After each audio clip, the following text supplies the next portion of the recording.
kick back when you fake like that. I'ma kick back when you fake like that. All right. Well, I won't say that this is unplanned, but we'll let the Holy Spirit do what he wants to do. Hi, everybody. Welcome back to my YouTube channel. My name is Widj-Gaëlle. I am currently navigating my 20s, which also means that I have a lot of thoughts and a reflection on what the future kind of holds. I have a lot of thoughts and reflection on just life in general. And so this week, actually yesterday, but by the time this is released, you don't know what yesterday is. So yesterday I was having a conversation with my best friend, and she was talking to me about how a lot more of the AI stuff is starting to be worrisome to her. And then we had a really, really cool, interesting conversation about how artificial intelligence was starting to become more and more into people's day-to-day lives, thoughts, and how people were starting to give way too much trust to a device, and also how a lot more people were starting to call things like ChatGPT or the AI voice that we hear when we talk to Siri, how a lot more people are starting to be, what can we call this, attached to the idea that AI is a solution to everything. So to be very honest with you guys, I don't have like a crazy amount of things to say about it, aside from, are we okay? You know, and I don't mean this in a disrespectful way.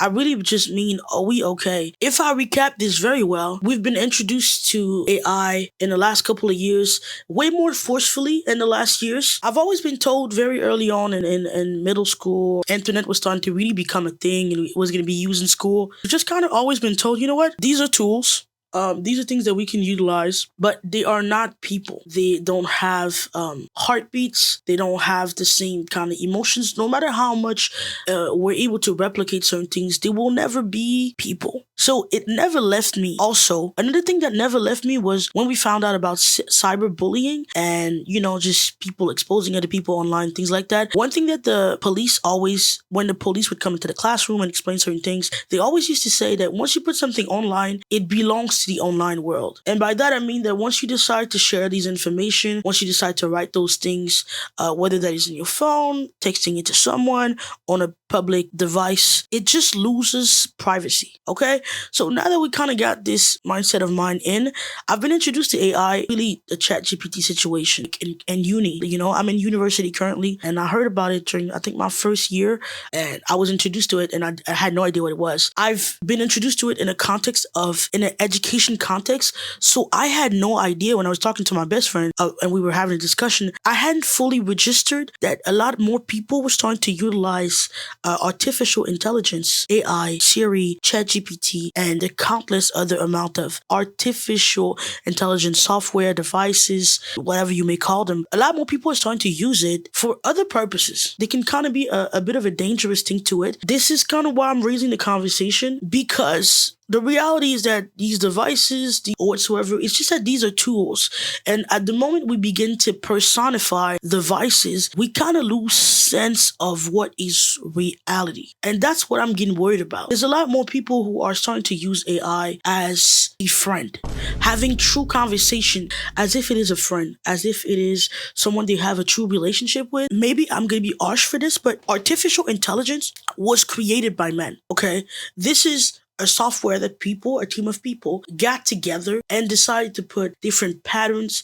It's a system. And at the moment you kind of detach from personifying what it is, I think it's going to help you out. Because I'm starting to be confused about how a lot of people, I'm seeing more people giving trust to that, giving their symptom to that thing. And one thing I've learned about any software that is free, same thing for Facebook, Instagram, Twitter, all of these things, the product is you. The reason why they provide these softwares for free, they provide these websites for free, these subscription for free, it's truly because you are the product. By reading, when you read all of the settings and agreements that they make you read at the beginning, you are kind of giving up certain things. You are giving up the right to certain things. I'm not saying all things, but I'm saying you are giving up the right for them to how they're sharing the information.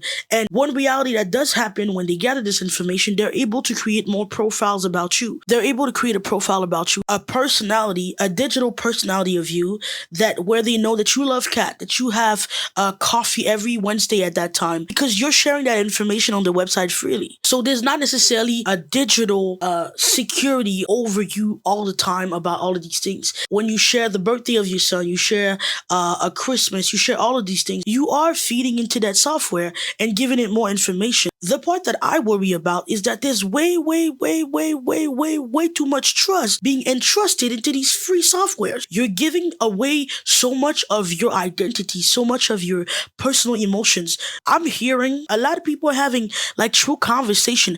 I've seen some of the classmates that I have in class, they're really talking to ChatGPT like it's a friend. Like, hey, ChatGPT, could you please do this for me, since tomorrow I have this homework and I'm very worried about it. When you add these things to the software, you're also giving information to the software. I don't care what email account you created it with. You can say that, oh, well, they won't ever trace it back to me. You are leaving a level of digital footprint somewhere. Now, I'm not crazy tech savvy. I don't know all of the lingo that goes into all of the blah blah stuff. And if you're only using it as a tool, it is what it is. But this AI pandemonium, we need to gather ourselves once more.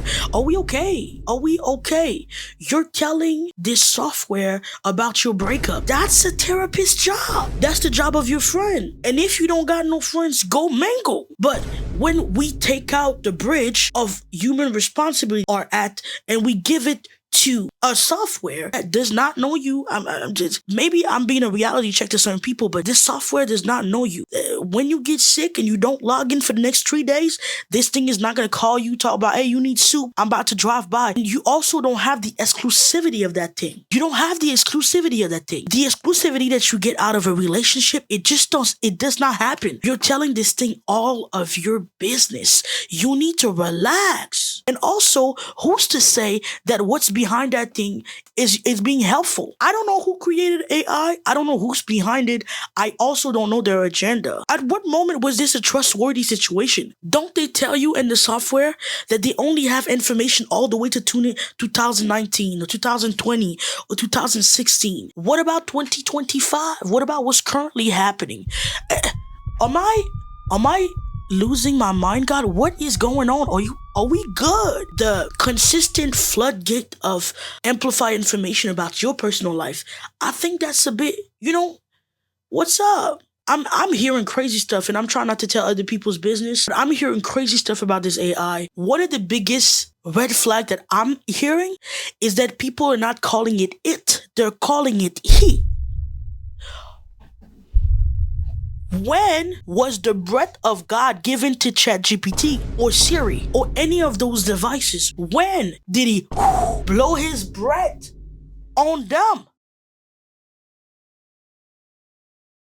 I'm sorry. Some of us are blindly trusting devices and softwares that we don't know all the identity. You didn't grow up with this thing. You don't know the agenda, the fullness of it. And you're giving away all of your business, all of your thoughts, all of what makes you to this thing. And then you're also letting it direct your life back.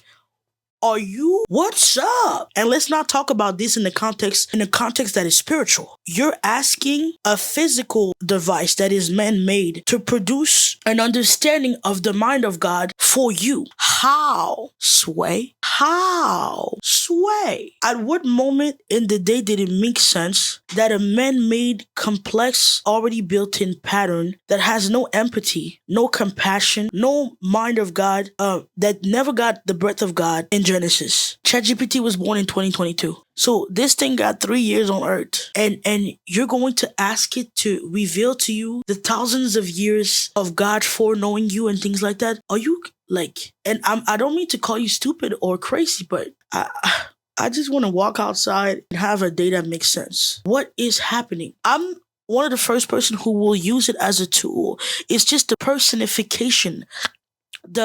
It's not it's a he that's starting to get to me.